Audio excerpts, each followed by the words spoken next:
Hey, everybody, and welcome back to the Bancroft Brothers Animation Podcast. Oh, yeah. Now it's happening. It is on like a gong, Tom. That is right. So let's get on to this amazing talk that we're going to have tonight. We're going all the way to Kilkenny. I wanted to be the first to say that word because I love saying it. It's a fun word. Kilkenny, Ireland. Not only to interview the people we're going to talk to, and I'm going to let you say their names, but also because that is where this is set, the film WolfWalkers. That's right, Tom. We have the co-directors of WolfWalkers, Tomm Moore and Ross Stewart from Cartoon Saloon. Thank you guys for joining us today. You are direct from Kilkenny, both of you, right? Yeah. It was so funny when you were talking about buying animation art, which I have a few Bill Clintons and things around, but you know that episode of The Simpsons when they buy a cell and it's just like a hand? Like, yeah. Because I feel like that, because sometimes we show people the boxes and boxes of paper animation from Secret of Kells, and you open it up and then they're a little bit underwhelmed because it's like just a head and the body's on another page. Another level. Like right. Or the mouth is over here. Yeah. Yeah. And it could be like a whole 16-field sheet of paper with just eyeballs on it. It was kind of paper wasters. That's what you are out there. That wasn't how we did it at Disney, though. I got to say, it was like we barely ever actually back in the 90s anyway. It was more traced kind of everything back. And, oh yeah. It was all about like complete drawings. Yeah, I think because it was also when that culture was happening. The whole collector culture happened in the 90s, and then got destroyed at the end of the 90s. But because of that, I think as animators, we're like, well, this is going to be worse. We kind of started knowing that at that phase. I tend to show people like the posing, like we would do the key posing, they would be all complete drawings. But as it went through the departments, especially because the movement was so stylized, by the time it came to cleanup, they did have to break things into levels and stuff. But actually, the key poses are pretty, but a lot of the stuff is just, Yeah, background art is always nice as well. Background art can sometimes be worth framing. Yeah. That's the stuff to collect. I got to say, Tom and I were once PAs, production assistants for Ralph Bakshi Studios. This will be a short story because we do want to talk about WolfWalkers animation. Yeah, we're happy to talk about everything else at this point. I know. You're sick of it, right? Our production manager, who was our boss, and she was really sweet, kind of a mother figure to us. She took us into this storage room and said, okay, any of these boxes, you can take one of anything that you want. And we started going through, and there were all these painted backgrounds from the New Adventures of Mighty Mouse. When you left, they let you grab some artwork, right? Yeah, that was kind of their tradition. And they were just boxes upon boxes of cells and backgrounds. I was a kid when Ralph Bakshi's Mighty Mouse came on. It was trippy. That's what we worked on. I remember. Yeah. And they had Bat. Do you remember Bat? He was a Batman. But it was a Batman ripoff. Bat. It was brilliant. And I loved the comics. And there was one where he looked like the Dark Knight Returns with the lightning bolt past it and all. Yeah. He's pointing at the screen because I got the reference. And he had a bug, a little bug that was a tick. Yeah, it was so that was his Robin. That was John Crisfolucci. I don't know if you knew this, but it was John Crisfolucci that did the styling for those episodes back then. And that makes sense because that stuff was intensely weird. There was two really fun shows when I was a kid and into animation. Besides from Batman the Animated Series and all, there was a pup named Scooby-Doo and the New Adventures of Mighty Mouse. They were crazy. They were really cartoony and a little bit of a better energy than the kind of He-Man and the pup named Scooby-Doo. I remember that one too. It was they were doing Tex Avery takes. Really pushed. Really I think it was before Looney Tunes and Animaniacs, or around, I don't know. I remember them separately in my childhood, but maybe Irish TV were so cheap that they were just buying things a few years. We were always a little bit late over here. We used to get stuff sometimes 10 years after. The best stuff was they used to have filler from Czechoslovakia and stuff, and we'd see these freaky, really arty animation. They were kind of fun and weird. When I think, was that inspirational? Was that inspirational too to you guys? I in a weird way, I remember as a kid though, Yeah, like as a kid, you'd be really strung out to watch any kind of cartoons in Ireland, you know, because there was only 2 channels, and sometimes the programs only started at about 3 or 4 o'clock in the daytime. So if a cartoon came on, even if it was in black and white and it was a triangle chasing a square, you would watch it. Yes! Yeah, a cartoon. It's animated! Yeah! Yeah. Oh, That's that is awesome. so funny. I've heard those stories. I worked on a show called, this slight tangent, I'm sorry, it's my turn, Tony. Okay. This show called Superbook, and it was a Christian yeah. show, but it was done in anime style. It was literally animated in Japan. This is sort of like around Speed Racer kind of era, or just, well, after Speed Racer, but it sounded a lot of the same artists and stuff. So it looked like that level of anime, kind of really TV style anime. And anyway, they said that went around the world because it was just, you know, they didn't care about making money. It was preaching the gospel, right? And so they just wanted people to see it. And so they would like give it away to these. They said that there were like whole, like in the Ukraine, there'd be like, and this is during like the 70s, early 80s, that they would shut down the factories to watch Superbook because they were so addicted to it and really wanted to watch it. But all these like old, like big, you know, factory worker guys, communist atheists, them to watch Superbook because it was like the only animated show that was on TV. They were hungry for animation. It might have been the only ray of light in their day. Oh my god, yeah, that's true. I think it was more like, oh, break time, I'll watch a cartoon. Sure, what the hey, as long as I can drink during it. Yeah, so. So but our speaking listeners need to hear that stuff because it's so accessible now, right? You know, animation is all over. Before you'd have to set your watch and like, oh, I got to go. Batman Adventures is going to come on. Yeah, and you'd run home, right? Yeah. When Batman the animated series started, I was just starting secondary school, which meant I had to stay in school till 4 o'clock. And so I remember pedaling home so fast to get home for 4:30 because I had like half an hour to get out of school and get home and get in front of the TV before it started. I really remember that. Now, Ross, you're a little bit younger than us, I'm assuming. So, but does this? Well, look at how I put Tomm Moore. You put Tomm right in our age group. Tomm's like, I don't think so. No, he's younger. Tom's actually younger than me. Oh, seriously? Okay. Yeah. No, hey, I gotta go. Good one, Tomm. I got my coat. Yeah. Tom is younger by 2 months. Okay. Well, everybody just you know, from one of you guys is younger. Ross has a hat on. Okay.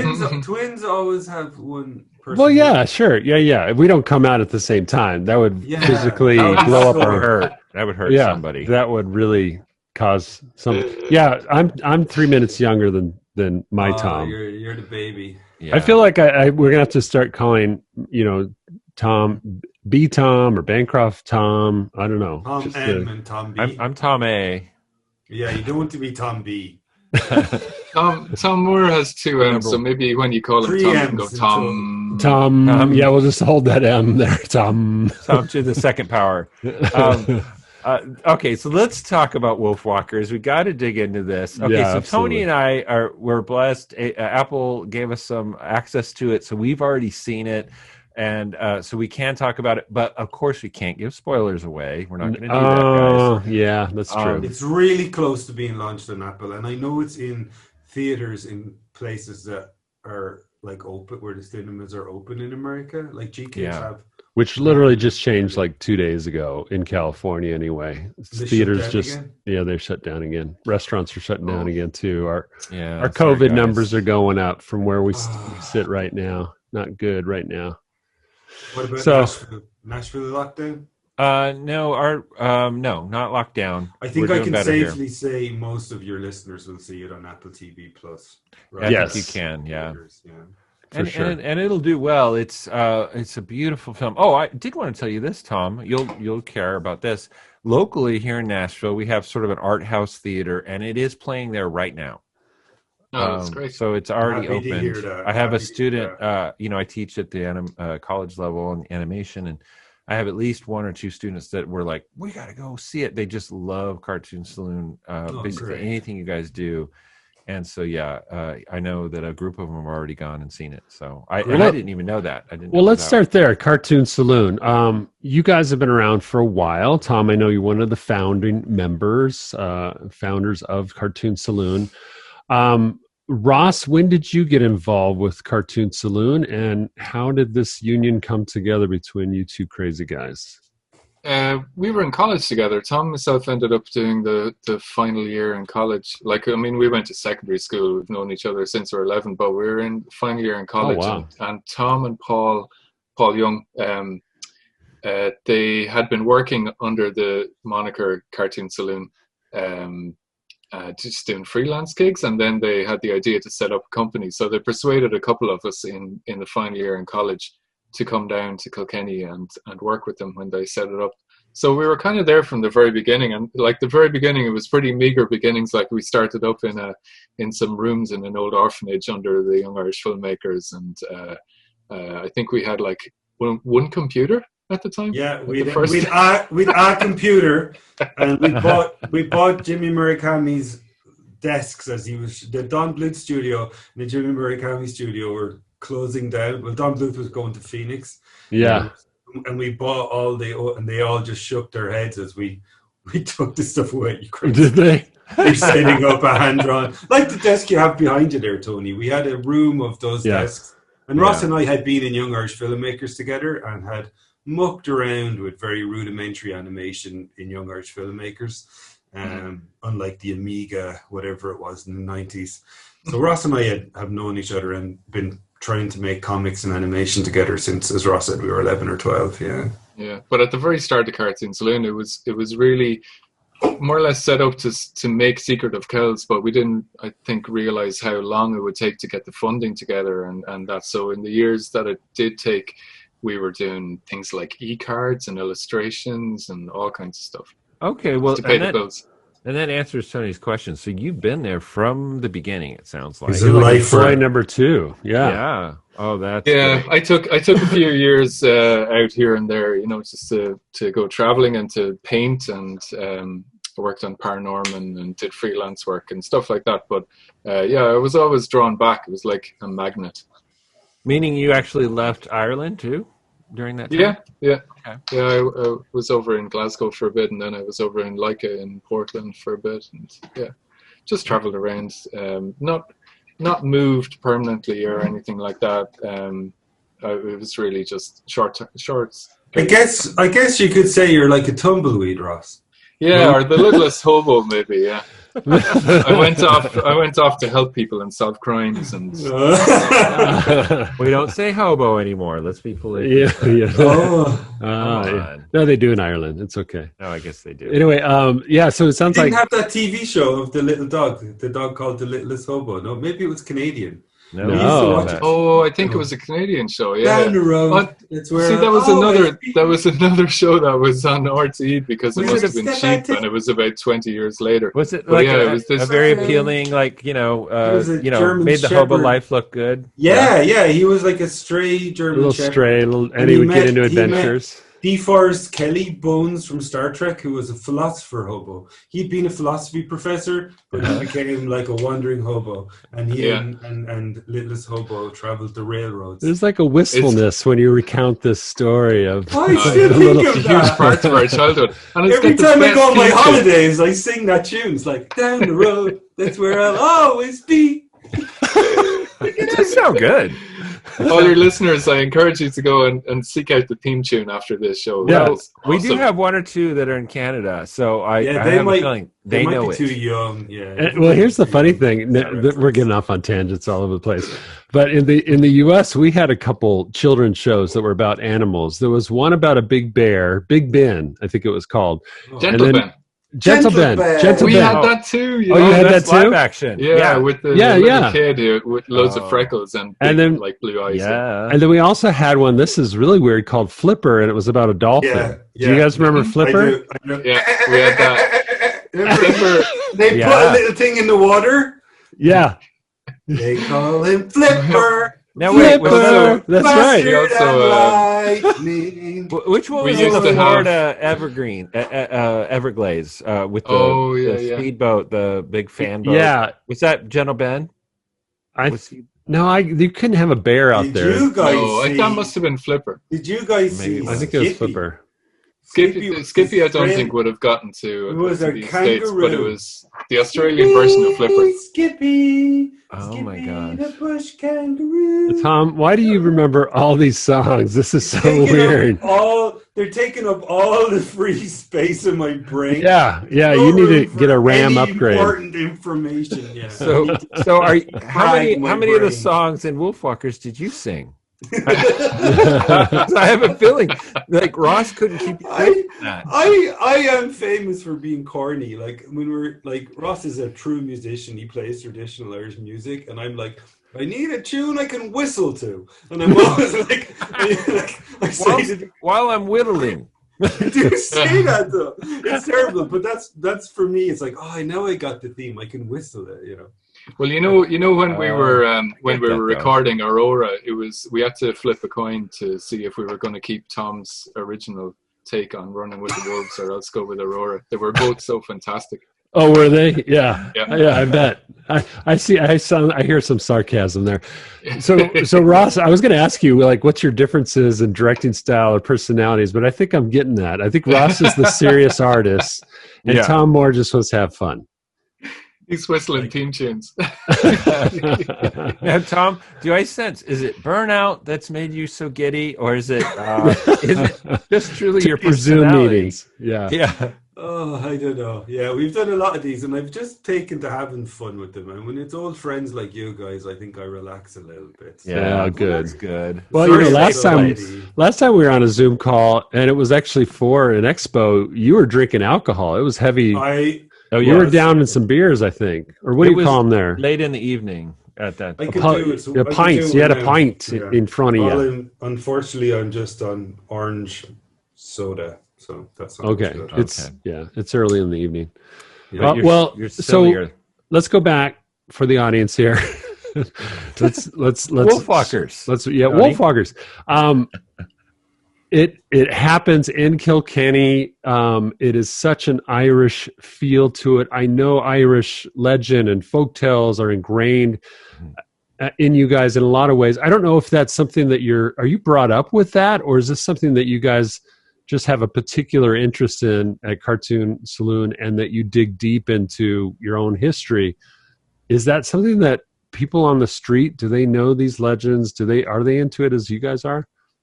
I think everyone learns some of the folktales in primary school here. So they would learn like the more famous ones like Cuchulainn and Fionn McCool and like Queen Maeve and things like that. They're the ones that are in the primary school books.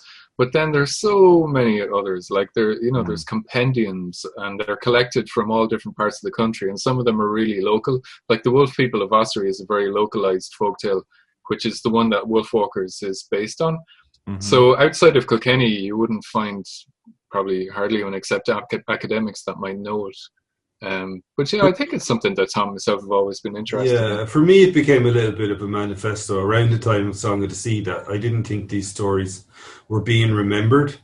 Mm-hmm. And it was good to reinvent them, because I think stories are like folklore. It's like a relay race where you pass it on to the next generation, So we thought that if we reimagined them, they'd stay in the public consciousness. And I think there's wisdom in them. Like the thing about the Wolves of Ossory, I heard that story when I was in Young Irish Filmmakers. And for me, it was eye-opening, because I was into folklore and reading books about it. And I was always into like kind of cheesy Celtic mysticism music like Clonard and Enya and all that kind of stuff. I loved it. And there was there was a guy called Jim Fitzpatrick who used to make these really cool like comic book style, but also with Book of Kells style Celtic knotwork, and I loved all his books, and I had all his books, but I'd never heard the Wolves of Ossory or even any folklore with wolves. So when I heard that there were these kind of semi-werewolf stories from Kilkenny, I was really intrigued, but then I kind of forgot about them again until Ross and I started kicking around ideas for what would be like our third film. And I think something sad happens when you lose like an animal. Like we still have selkie stories because we still have seals, but we lost the wolf stories and we lost that connection because we lost the wolves. So we kind of think that you lose a lot, you know, you lose a connection. And so we wanted to speak about extinction and species extinction. And Ross and I are both really concerned with environmentalism and animal rights and things like that. And so the idea that we had wolves and bears and they were both hunted to extinction here was something sad, but also really modern, like really present in modern day. Like we're still seeing so much extinction. Like I did a little short film for Greenpeace just after WolfWalkers, and it was focusing on the jaguar and how its habitat is being destroyed in the Amazon because of industrial meat production. So there's still forests being leveled and megafauna being like wiped out. And I think you lose a lot more than just the animal. Like you lose a whole connection. Like the jaguar is spiritually important to the indigenous people in the Amazon. And the wolves were really important to indigenous Irish people. Like I said earlier, Mock Tira, Maeve's name, that means son of the land. Like they were seen as like brothers rather than enemies, you know, the wolves. And so when I rediscovered the WolfWalkers story, you know, they're classic Irish folklore because they mix up Christianity with paganism, because the idea was that some people wouldn't convert for St. Patrick. So he kind of put a curse or a blessing on them that they would be between the, you know, like the man and the forest, and they would, when they fell asleep at night, a wolf form would leave their body. And what was so interesting about how it was described was that like the wolf wasn't like a werewolf, half man, half wolf. The human body was left behind, and this kind of almost astral projection would leave the body and become a wolf.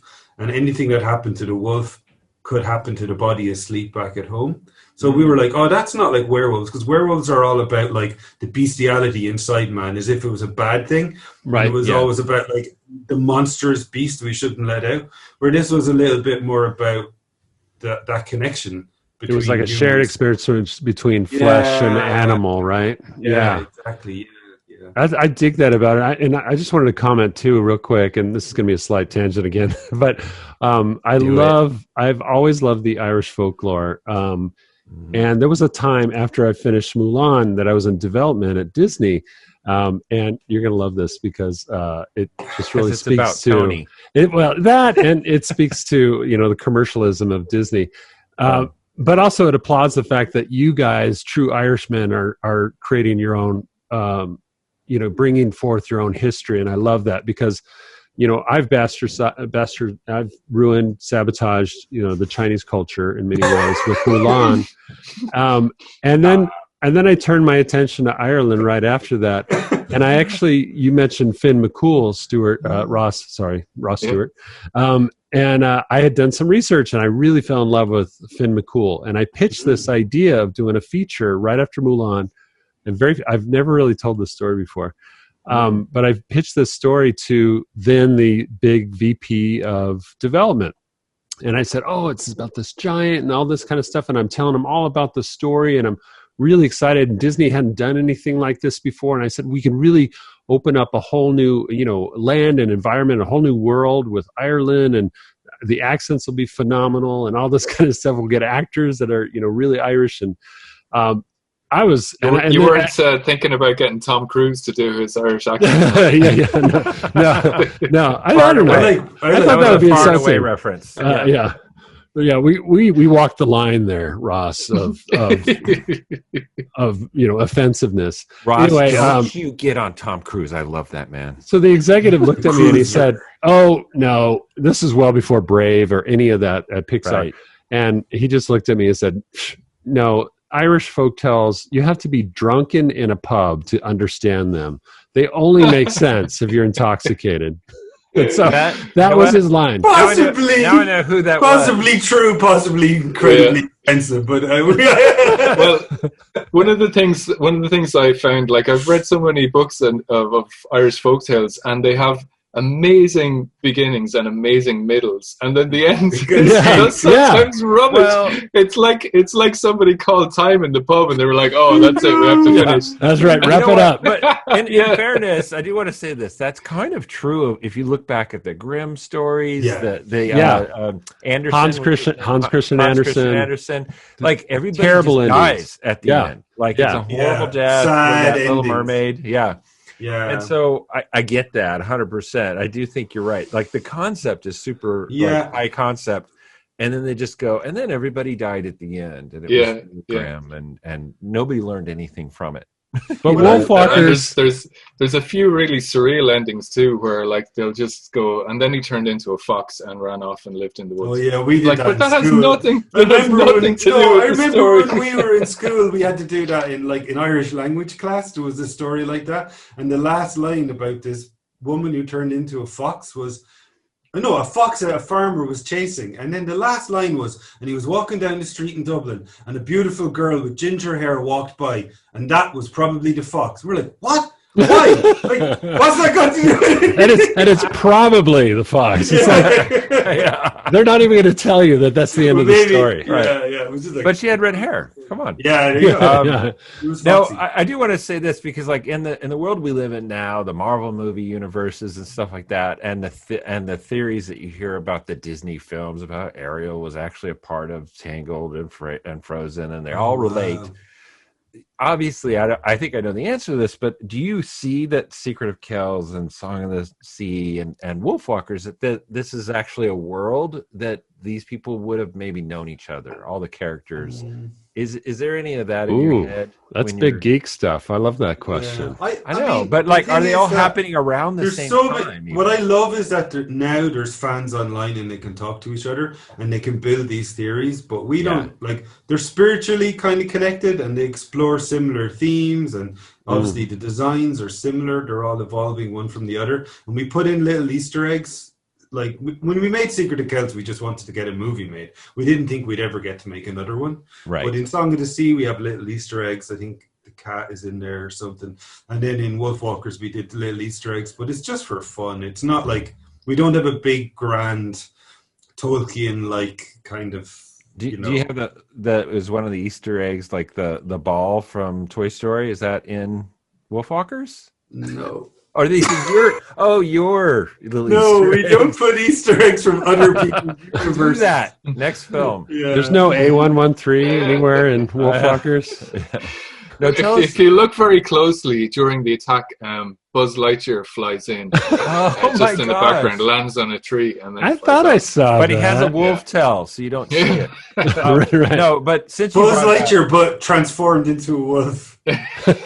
One of those wolves is actually Buzz Lightyear. Nobody would know, but we do. Yeah, but we do. Yeah, but we Well, intended it that you way. got to throw out a couple of them now that you've mentioned it. So what are some of those? Is there Easter eggs? what would In Song of the Sea, I remember on the bus, all the kids are dressed up for Halloween, and Aisling from Secret of Kells is maybe it's Aisling, maybe it's a kid cosplaying as Aisling on the bus.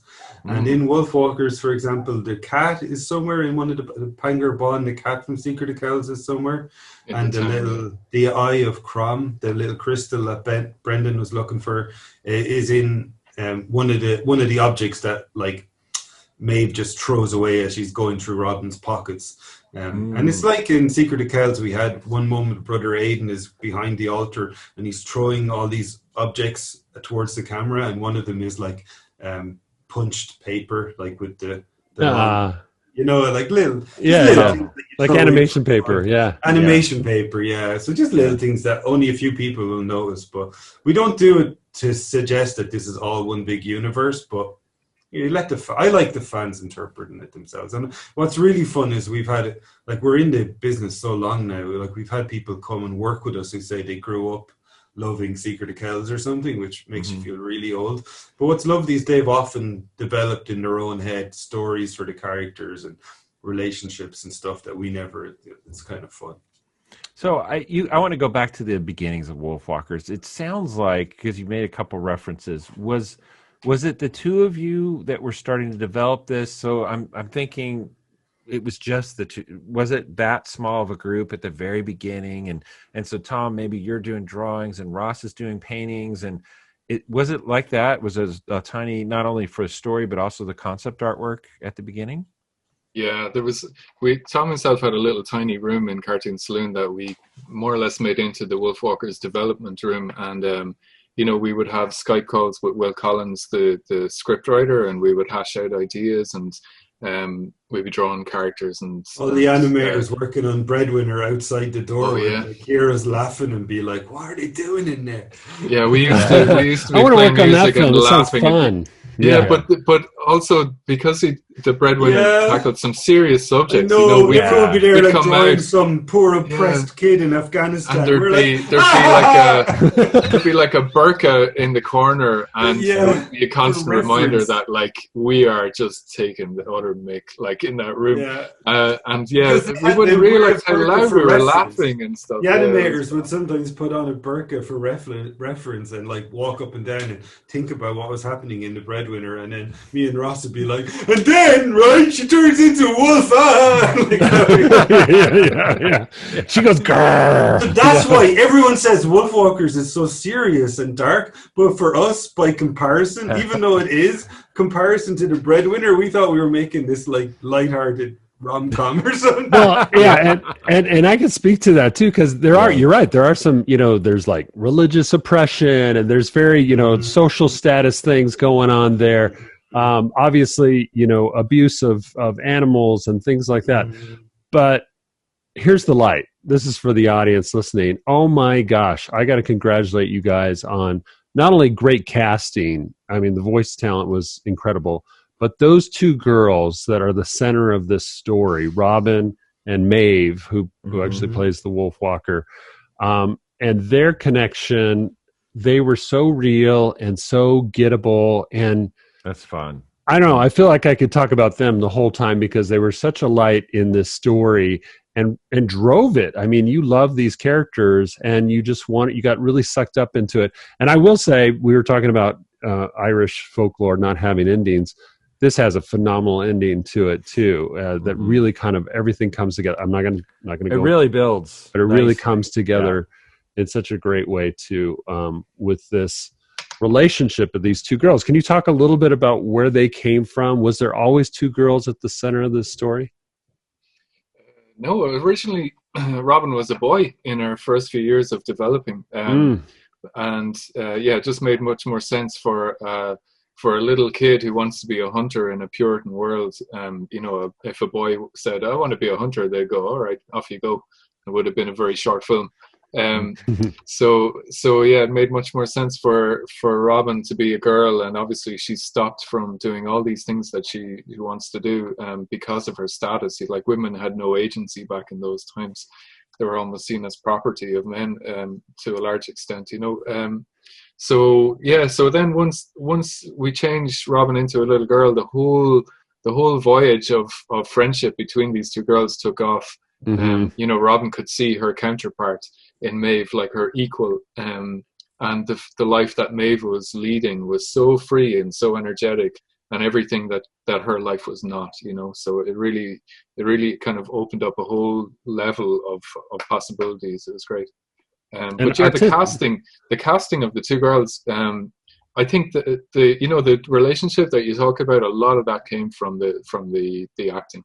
Honor and Eva. And Honor was quite an experienced actor, and we did a lot of auditions and had a lot of audition tapes looking for the voice, especially the English girl, because we had to do kind of audition tapes because we were asking girls to audition in England. And we had a casting director, Louise Keeley, and that's not something we'd ever had before. And she was great because she put out a big wide net. And so Honor stood out straight away, and her CV was amazing. So we were just like, this is the 12-year-old Meryl Streep or whatever. But Eva, Maeve, she'd never acted before, and she just was just such a find and such pure talent, and it's lovely. So was she more of a local girl too? We wanted not Kilkenny, but like a kind of country accent. Yeah. And we kind of asked Louise to cast the net like wider than what she normally would. Like she would go Dublin to kind of drama societies, and a lot of the trained drama kids have English. this kind of like posh, articulate accent. Yeah. And we wanted someone that really sounded like they grew up in a forest, you know. Yeah, you wanted a raw kind of a... But like, if you think about it, like a lot of Irish actors who became famous kind of had a kind of English accent. You know, like Pierce Brosnan and stuff. I think they get trained in RADA, like to be a Pierce Brosnan was English. No, he's from like Navan in the middle. Like people from there don't have an accent like Pierce Brosnan, you know. Yeah, he's a good actor. He's a good actor because he does a very good English. Don't accent. you take down Pierce Brosnan? No, we've already taken Tom Cruise. No, these are my heroes.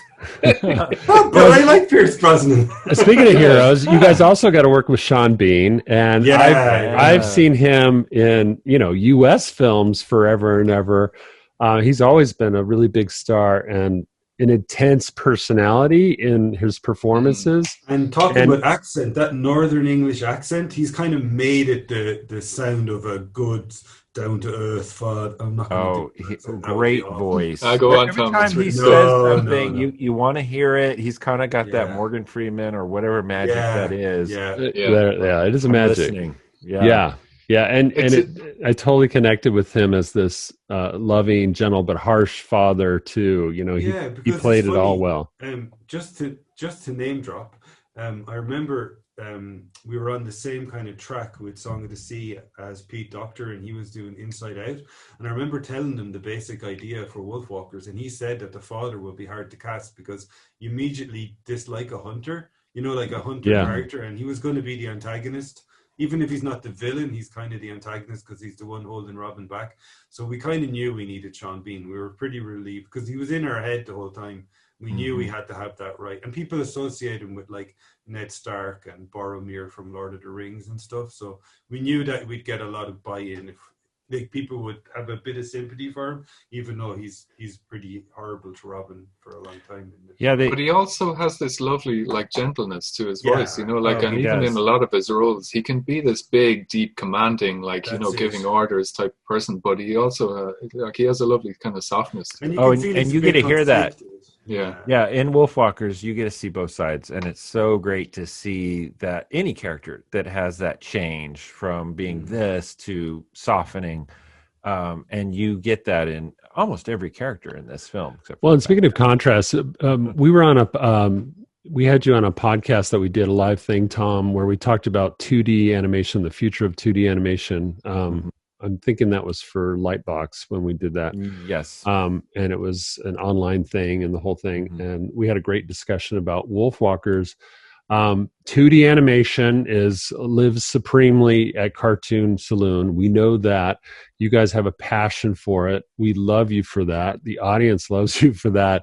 You guys are keeping it alive. But one of the contrasts that I noticed in a very subtle way, and I was hoping you guys could speak to this as a production design element, is that it seems like there's a contrast of line even and how the lines are drawn between the wolves being more scratchy and wild as a line, and then also, the more polished characters like Robin, who has a little bit cleaner look. But I'm guessing that was intentional and something you wanted to be subliminal or a feel in the movie?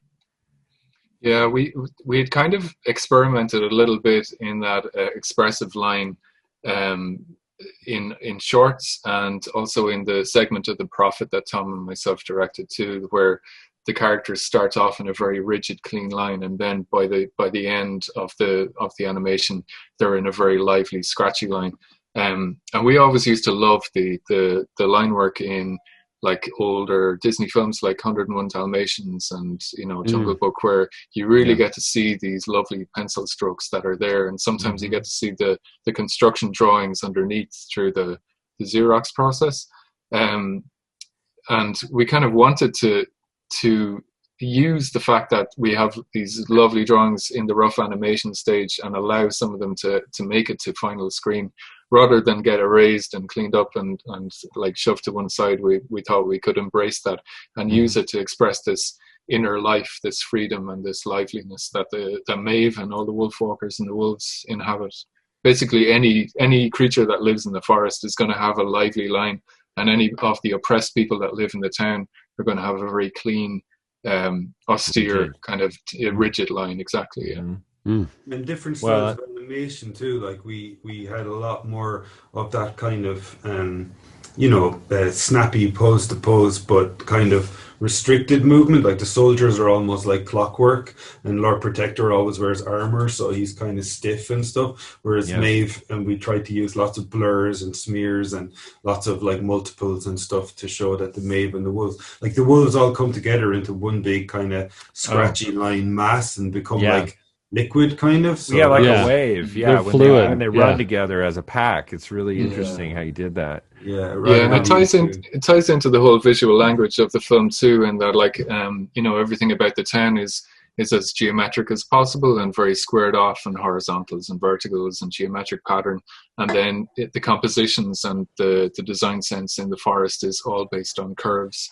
And compositions lead into frame and stuff. I love that. Really comes through, and it's so beautiful. You have a sort of a flatness. You guys do dimensional flat really well. Let's put it that way. Where all the characters and the layouts are very flat in the way that they're staged, and it's more of a left and a right and an up and a down as far as your movements go. But then, yes, I saw it even with a camera. When we got into the WolfWalker world, then we became dimensional. We were going in the x-axis, right, or the z-axis, right? Or we're moving into depth and things like that. So all of that, not by accident, all of it very well communicated.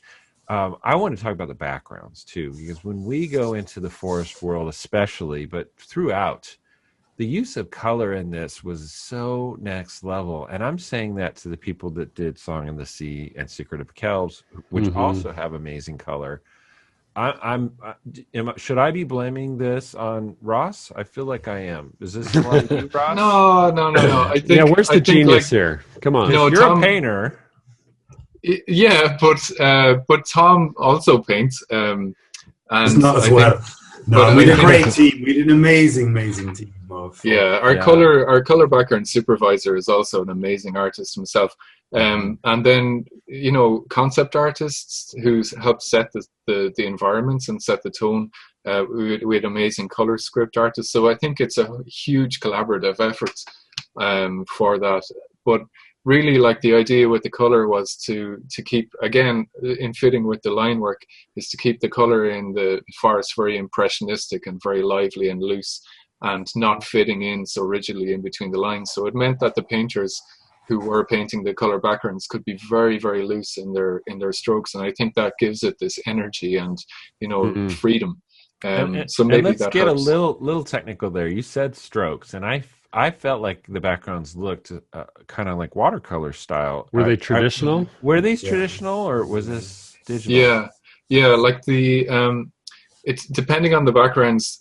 Some of them were painted and scanned in, and they were the color maybe tweaked a little bit in Photoshop. And then for maybe the ones in the town, they would have had printed textures that they would have used and maybe cut out and placed around. So some of them required a little bit more Photoshop, and some of them, like lino cuts, like lino prints. This is by Clara, one of the town line, because the town line, the town style. Like Tomm Moore is holding up an incredible piece of artwork that he's going to send to the Bancroft brothers after this recording. And are you kind of saying like a wood print almost? Is that so? They were exactly. The town was based on the wood prints, because that was like a style that was used by the English at the time for making like little propaganda pamphlets that they could print really quickly and distribute about how monstrous the Irish were. And so we kind of based that, and there's like an offset, like we have the people in the town, the color goes a little bit outside, as if the print kind of as if there's a loss of registration in the print. I noticed that. I love that. Playing with that rather than, and like, we were playing with that for the town people, and then in the forest we kind of wanted the color to kind of bleed because the lines were more scratchy. So the ink and paint, every department had to be an artist and had to think like a filmmaker. So ink and paint had the responsibility of deciding how much to offset the colors, and sometimes that was creating. They were all animators or trained as animators, so they would be making almost like smear drawings with the ink and paint process, because they could like double and triple the wings of Merlin the bird, and they would know where best to offset the colors to create that blur effect. So everybody, and the cleanup department, we wanted to rename Final Line because they were more like comic book inkers, because we were asking them to think like, okay, this is a very rigid character, so use very rigid lines, but this is like Maeve is super angry and half turning into a wolf, so now you got to get the lines really scratchy and really think about the mark making. So we kind of tried to make it as collaborative as possible, so none of the departments felt like technicians, that they all felt like they could bring something to it, you know. Yeah. Now I do want to dig a little deeper on the line side of it too, and the animation side, which to me, and we've already talked about that, but to me it felt like, because I've just been getting into Toon Boom Harmony recently. I'm teaching a class with that, and we're doing a project actually with Toon Boom Harmony. If this isn't Toon Boom Harmony, I don't know what is. No. Is that no? TV Paint? TV Paint? It's TV Paint for all the characters. And then we use the software called Moho for like little things like the wagon or the cannon. And then Wolf Vision is a weird thing because it's all animated on paper. So when we see out through the eyes of a wolf, any time that we see and everything becomes like black and white and super sketchy, that's all animated on paper, but based on reference that was made in VR. So like they'd make a very rudimentary. Evan McNamara is the kind of supervisor of that department. He was brilliant, and like, he's good at working with all kinds of mixed media, but he kind of just taught himself the Oculus and then would build a very rudimentary forest and then move the camera through it so Ross and I could see what the plan was. But then each frame was printed out, and what were kind of crude enough cylinders and stuff would become rendered frame by frame. So it was like background artists were animating those scenes. Wow. An amazing team of artists were drawing I wish I had some here to show you, but like every frame was like a full rendered background. Yeah, that stuff we could sell, because there's frames and frames that like it's 3 minutes of screen time, but because it was all animated on paper, like Dick Williams style, they were. That and the background team were amazing. Those rooms were so lovely to go into because all of the animation people, like we all ended up on Cintiqs, but the backgrounds were painted and drawn. All the backgrounds were divided into 2 steps. Like we had a stage where you drew the lines very, very carefully, whether it was for the town with ink, and they would draw everything in black and then inverted, so it looked like a woodblock print. So those are we have an exhibition actually in Kilkenny. Hopefully it'll go on tour of all the original art. And then all the forest backgrounds are beautiful because they use a lot of different types of soft pencil and charcoal to get the textures on paper. So everything was drawn, the complete background would be drawn on a page, and then that would be scanned in, and then all the colors would be painted on a page, and that would be scanned in, and they'd kind of be put together a little bit like the way the Dalmatian stuff was. But then there was a good bit of Photoshop work, kind of making it all fit together. So it was almost like everybody's job was to make it look as not digital as possible, despite the fact that it was finally coming together in Photoshop, you know. Sorry, and I'd say like even when it got to compositing, like the compositing team were amazing, but generally the only retakes we would give them is that it was looking a little bit too digital. So they had to bring it back to something that looked a little bit more like it was all but wait, done on one page. Not to call you a liar, but I'm going to Tom, so are you saying that that's hand-drawn cleanup on, say, Robin? Yeah, in TV Paint, yeah. Really? Because it's so solid and there's no wiggle. No, and I weekends we were training young people to be cleanup artists. For the department, because that's the department that like was under pressure because they were like comic book inkers. It wasn't just putting a line around things, you know. And I sort of I tried to use the tools to cheat because I went and did those classes because my animation is always suffers from the fact that I never properly learned to be a cleanup artist, a proper assistant. So I decided, right, on WolfWalkers, I animated a few scenes, but I really wanted to learn cleanup. I wanted to be like a good assistant so that I'd be a better animator and my scenes would be easier to assist. So I used to go to those classes with some of the leads, Tatiana and Beth, the lead cleanup artists. And again, I should call them final line animators. And I swear to God, they were always like, no, it's much easier, Tom, if you don't use the tools. I was like, can I use the Bezier curve to make... They're like, no, just draw it. It's like inking. And like, I was the one like trying to cheat because I was my hand wasn't... And Beth would... She could lean harder, or like they had a sensitivity tool on the pen. Yeah. Harder or softer to make that thick, thin line that we used. And I swear, what I would do as a total cheat, and maybe some people did it, I'd clean it all up with a thin line first, and then go over and track the thickness. But when I watched the really, like Tatiana and Beth and some of the main, and our supervisor John, like he was a cleanup artist on. You guys might have known him. He was on like Lilo and Stitch and all these kind of things. So he was a paper and pencil cleanup artist for a long time. John. I can't remember. Walsh. John Walsh. John Walsh, Irish lad, and he joined us on Breadwinner and kind of made it a department. Whereas before, everyone was kind of trying to do their own cleanup, and it wasn't really a specialized department. Where now they were a specialized department, but we were asking them to be a little bit more than just like putting a line around everything. So and some of the cleanup artists were from had worked with Joanna Quinn on paper. They were great. And so we'd ask them, like Bryony and them, to kind of do keys. It was spot keys. And so they would do like spot keys that's when you'd be going, can you make it look more angry, or can you leave in more construction, or can you keep, a little, because some of them are so talented now with TV paint, they can just draw like a perfect clean line. And I'm like, no, make it scratchier, make it look like you had to work harder to find the line. Yeah. You know what I mean? And so they would do that in a really beautiful way. Yeah. So, I mean, it's amazing. Oh, man. I love to hear these stories, and I know our listeners love hearing this kind of dig deep on the back, the back end stuff. Right. So how did you guys split up your job responsibilities? Were you in most everything together, or did you split it up? We split it up when it was really busy during production for maybe about 2-3 months, when all departments were at like almost 100% capacity, apart from maybe compositing, and then I focused more on like layout backgrounds and line backgrounds and color backgrounds, and Tom was working with the posing team and animation, rough animation, and we would join up for, say, reviews. But when we had to go and like walk around to the desks and give notes and stuff, we would split it up. And that reflects that was about the only time. I have much more experience in character animation, and Ross has more experience in background, so it's like that. Now, most of this was probably done pre-COVID, I'm guessing. So you guys, Cartoon Solutions Saloon is a very traditional studio in that you guys like having everybody in-house, right? Always wanted a workshop feeling, and man, when I think about how packed everybody was, like nobody wanted to be in a different room. Like we wanted all the assistants in the same room as the animators. We were really trying. When I think back now with social, like you should see the studio now, it's kind of sad.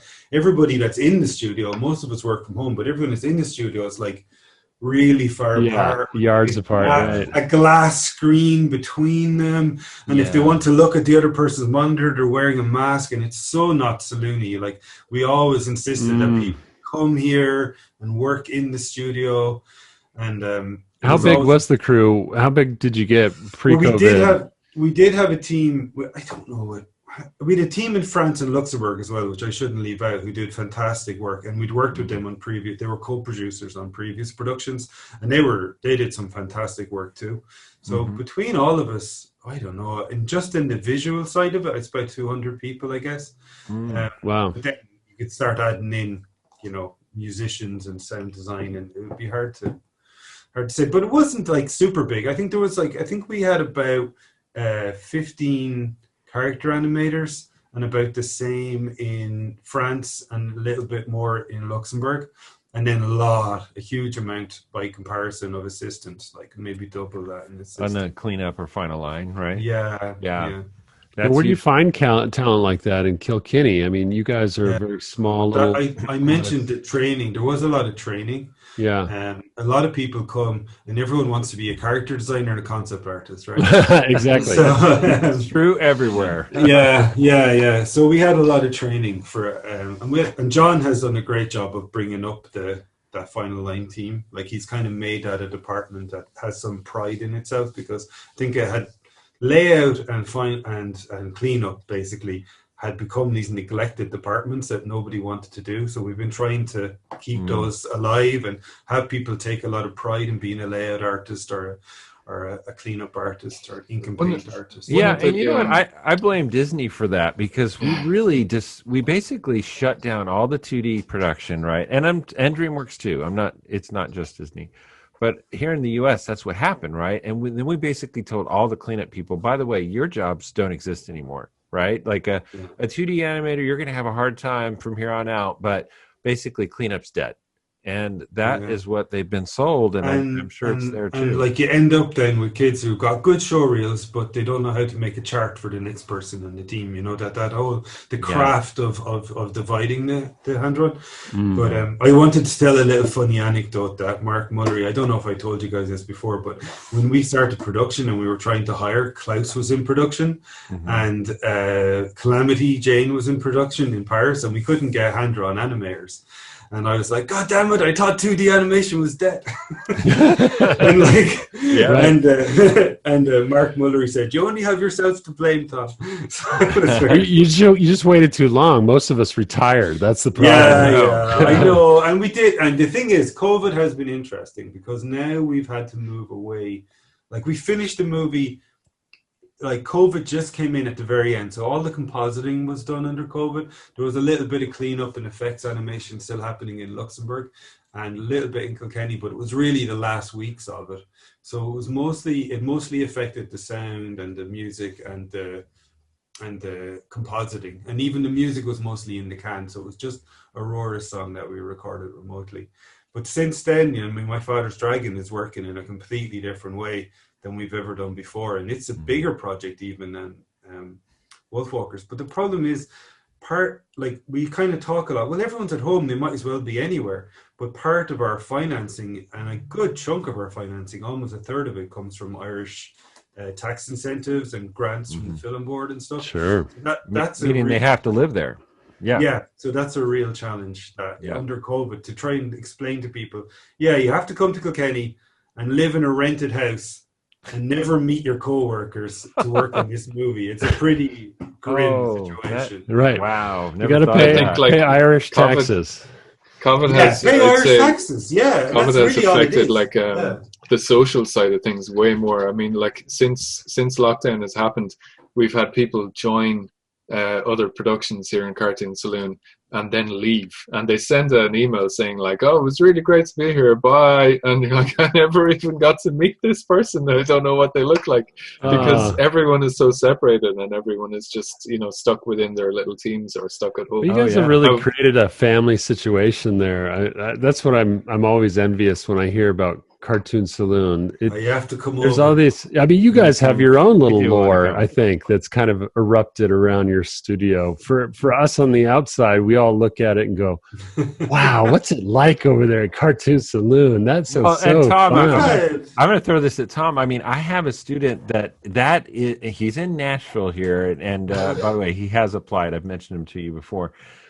And that's his dream, to work at Cartoon Saloon. You have U.S. people that have studios all around. They're like Disney, Pixar. And they want to go to you guys. Yeah. Oh, yeah. It's amazing to me. It blows my mind, because we really started up Cartoon Saloon as a way to get a good show reel so we could get a real job in a proper studio. So the idea that people want to work with us is just like crazy. I know. Well, you've gotten to that point. Ross, I feel like you were going to say something and I cut you off a little bit ago, but was it about, say, the layout department? Was that something that you were also involved in? I was actually going to tell the story that Tom ended up telling. We generally have the same stories to tell now after spending so much time together. Like an old married couple. I have the same problem getting a story in with my Tom also. I feel your pain. But it was just about how hard it was to find like good animators, because there was 3 hand-drawn features on at the same time. And like when we left college, you basically had to think about emigrating or else work in computer games companies, because there was nothing available. And now kids come out of college and they can actually pick and choose where they want to go. But Ross, and this will be a follow-up for you, but we just sort of touched on it a second ago, but I'm finding, and I want to see if this is true at where you guys are, is that I don't know what's happened, but animators specifically, being a 2D, but even a CG animator, it seems to be less glamorous and there's less people wanting to do it. What everybody wants to do is character design and concept development. Like almost all my students, that's what they want to do. And I keep telling them, like, there's less jobs, right? In maybe concept design in general, not so much, but character design on a TV show, there's going to be 1 or 2 people doing that job. Be a storyboard artist. There's many people that need to do that. Be a character animator. There's many people that want to have to do that, right? And same with cleanup down the road, but and same with layout too. So can you speak to that as far as like trying to find those positions? Why is that dried up? Yeah, I don't know. With concept art, it's kind of like it's exciting, and you can be the person that steers, the project in a certain direction, and there's a certain kind of like artistic glamour to it, I suppose, in the freedom that you have and that. But as you say, it's really hard, and the competition now. I mean, we found that like when we were working on Secret of Kells, the concept art that we were doing was kind of exciting. But then as we've gotten older, everyone that comes out of college has got that energy and that enthusiasm and those ideas, and you'll never be able to really compete with that as you get older and older, So yeah, it's good to have like a couple of safe jobs. Do you blame the art of books, because that you can show concept development and character design, right? Those are in there, and especially they become the superstars. Maybe CG is a little hard as well to understand. Like if you're a kid who likes to draw and you kind of go, I don't know how they make that, but I get the fact that someone paints a concept, Right, you get your head around that, and then you latch onto it. Because I wanted to be an animator. I certainly didn't want to be a director. I didn't even really know what the director did, but I wanted to be an animator. It's like, when you're a kid and you think you want to make a film, you think you want to act in a film. You don't think you want to be the cameraman, So But we've had some amazing multitaskers, and that's what's almost the hardest part was on this production was we had so many. We had experienced people that we'd worked with before, but young people coming up, and they all wanted to really prove themselves. So like we had an artist, Pauline, who's just a phenomenal person. She worked as a rigging 2D, like Toon Boom type style stuff. She moved from that into layout, and her layouts were gorgeous, and she was putting too much detail in, so she ended up working in a cleanup. She was cleaning up characters. She could just go from department to department, and she's a brilliant concept artist. So you should tell your students, people like Pauline are gold in a smaller, I know we're like medium-sized. Multitasking, Yeah, like she can go from one department to another. So she might do some concept art, but that will only be like a couple of months. But she has always in demand, because she can do rigging, she can do character cleanup, she can do layout, I'd love to hear this, because I'm working with seniors right now. We have a class called portfolio development that I'm teaching, and we've been asking recruiters from DreamWorks and from Disney and from Netflix, all the big ones, to speak. With COVID, that's the one positive. You can get speakers pretty easily, right? They don't have to fly them out anymore. We're just doing a Zoom thing. And so we've talked to pretty much every major studio, Warner Brothers too, and I'm hearing the exact opposite, right? They're being told here in the US, at least from the bigger studios, it's like, no, we don't want generalists. We want to, and I think it's what you want to do. Culture of recruiters aren't artists themselves most of the time, right? The Netflix guy, actually, Robin Lin, is, but in general, they're not. And so what they're told is like, okay, well, this is what we're looking for. And if they can departmentalize and know what those departments do and stuff like that, then that makes their job a lot easier, because they're literally going through portfolios. Yeah, but here's the difference, Tom. I mean, what they're doing in Kilkenny, which is a smaller group of artists banding together, they're all kind of sharing art and being creative all together, and they're all switching around quite a bit, probably to utilize that talent pool that is an important resource there in Kilkenny. And it needs to be in Kilkenny, right? Because of what we talked about with the tax things. You're talking about Disney and DreamWorks and Pixar are huge conglomerate studios that are all about an industrial type pipeline for creating animation. And that kind of pipeline suits itself for specialists. We only need a guy that's going to put the steering wheels on correctly as it goes down to the tire guy who's going to put the tires on the vehicle, and then ultimately you're using we'll the have Ford car. Motors analogy. Yes, that's where the assembly line started with Ford, right? Yes. So, and the Disney process is very much like that. So I do think there is a difference of a dichotomy of systems. I think the European danger, I suppose, make their own short films a lot, and that's what we often look at. Yeah. Sorry, the danger of specializing is then, like what you were saying with the cleanup department, is that suddenly if a software comes in that makes your job obsolete, you can't swap over into another department. And that happens. Suddenly you're just unemployed. Yeah. Right. And one thing that happened on WolfWalkers is that some of the concept artists, as you were saying, everyone wants to be a concept artist. We had a team of concept artists, about 6 or 7 of them. And once the time for concept art finished, they either went into final line or into layout or into color backgrounds. So they immediately had another job to go to, because here, like, we don't have a project that immediately feeds into another project. So they would have been unemployed otherwise, or else had to go off to another country and try and That's the other dirty little secret about the American production process, is that you will get laid off after, especially in the TV industry, even more so. Because you're done with your storyboards. Okay, well, we don't need you till next season. If we get picked up again, we'll let you know. And so what you're saying is you're having multi-talents. That's why we set up something else. We set up Lighthouse Studios in collaboration with Mercury, because they wanted an Irish outpost to take advantage of the Irish tax incentives and the film board and everything, and we wanted another studio so that we could have more artists around in Kilkenny. So now between the two studios, like, there's more people in Lighthouse than in Cartoon Saloon, because it is much more like industrial, like they're making TV shows, but they're trying to line up the pipeline that we can always have work for all the artists that choose to base themselves here. So we kind of set up an initiative called Drawn to Kilkenny, and it's trying to encourage people to say, if you move to Kilkenny between the two studios, you'll have work if you're able to, move between, storyboarding a TV show or storyboarding on a feature sometimes, and trying to make it attractive that artists can go between the two. So you really are saying you need to be a generalist to come to Kilkenny. Well, not to say that everybody has to do everything, but there are related disciplines, and a lot of our layout artists moved into final line background, and some of them actually ended up animating the wolf vision. They were like drawing the wolf vision. And some of our character animators are strong enough that they can move into special effects. And a lot of our posing artists are also good animators. So when the posing is finished, they move into animating.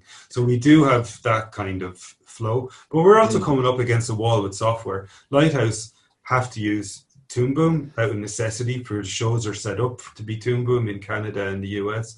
And so we have a lot of Toon Boom animators in Lighthouse, and they don't necessarily have the drawing chops to work on the features in hand drawn. So there's sometimes things break down, But just on a personal level, though, just like as an artist, I think the more art forms the more skills you have, the better an artist you become. So if you're a layout artist and you also do a little bit of final line and you also do a little bit of color background or whatever, they all help you in each discipline, like the more knowledge or the more experience you have of other departments, the more it's going to help your primary discipline.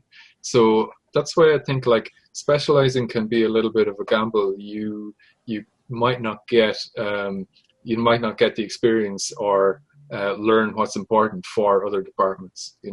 I feel training as an assistant on those weekends during production made me a better inker, just on my own stuff.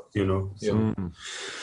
I know that Tom's got a heart out. So I'm gonna jump off soon. Yes, sorry guys. Well, let's go ahead. Let's go ahead and summarize this a little bit. Anyway, what's next? I know, Tom, we had done one of those talks together, and you were like, "I'm going to become a vagabond and just be an artist and do life drawing for the next year." Yeah. Is that still your thing? It's still the plan, but COVID is messing with it a little bit. But I'm Tom himself had planned to like go and slow travel around and go to little hobo festivals and exactly like the little hobo. And then we're just stuck. We're stuck in our sitting rooms. We are having to do a bit of soul searching there. I did the short for Greenpeace, and I'm kind of overseeing some small projects that I'm trying to get going in the studio, but still planning to take time off. The studio is so busy that it's the first time in 20 years that I haven't actually been needed, that I could actually step away. Like Nora's doing. Take advantage. That's the part I'm not understanding, and this applies to both of you, is you're about to have a hit film. We're just going to say that with WolfWalkers. Prediction, Maeve. You have the Dragon movie also. most likely, and with COVID, I think there's even more of a desire for content, right? We can all agree on that. How does that make this the time that you can actually have freedom and leave? It seems like you're going to get inundated. For me, it's really hard because after a lifetime of trying to get projects off the ground and feeling that the streaming services will be hungry, you know, and like I think Netflix regrets saying no to WolfWalkers.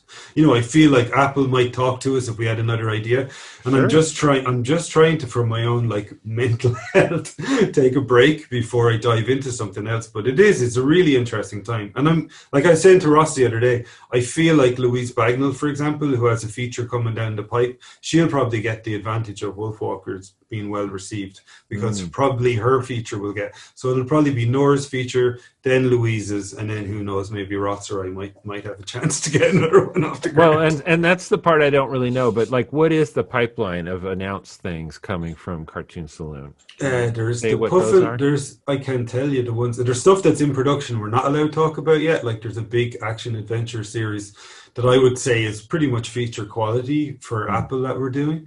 But other than that, we're doing My Father's Dragon with Netflix, which is deep in production. And we're doing the Puffin Rock movie, which is the movie version of the TV show on Netflix. Oh, fun. We have Viking School with Disney. That's coming out soon. Starting soon. It's a co-production with France, so it's still with Disney Plus? Disney Plus? Yeah, I guess so. Okay. Disney UK. And then what else can I talk about? I mean, I think that's it in terms of like what's announced and officially. Dork Van Dango is on TV now with Nickelodeon. Yeah. So that's it at the moment. So, and Ross, you're going to be developing the next thing that maybe you'll invite Tomm into. No, give me a job. I can be a cleanup artist now, Ross. You look confused. Yeah. Well, you'll have to send in your CV, you know. I mean, no, I'm going to take a year out and paint. I want to get back to doing exhibitions and things like that. But I do have a couple of ideas. I'd also like to maybe like do a kids book, and you know, like I don't want to dive straight back into an animated feature or anything like that straight away. So like a small personal production, which would be a children's book. Yeah, and also what Tomm was saying, like for mental health reasons, I think it's also good to take a step back. For been a long 7 years, guys. Life is too short. Maybe do some other things. And the kids are growing up. Come on, that's the ticking clock, right? Hey, this is great, you guys, and we're so proud of you guys. We're so happy for you. Tomm and I, the Bancroft Brothers podcast. We are super fans of Cartoon Saloon. We talked to Nora way back when she was doing her first feature, and we've just always loved talking to you guys. I hope, Tomm, you've been on with us a couple times now. Yeah, and Ross, we're going to have you on just the Ross show. It was going to be coming up really soon. Ross, you just joined the club, okay? You're in the club now. Thanks, guys. Well, we're super happy for you guys that everything's going well. Yeah. Please, everybody go check out WolfWalkers. By the time this podcast releases, it's on Apple TV Plus. Check out WolfWalkers today. And Tomm, as we always say, animate from the heart. From the heart. Thank you, guys.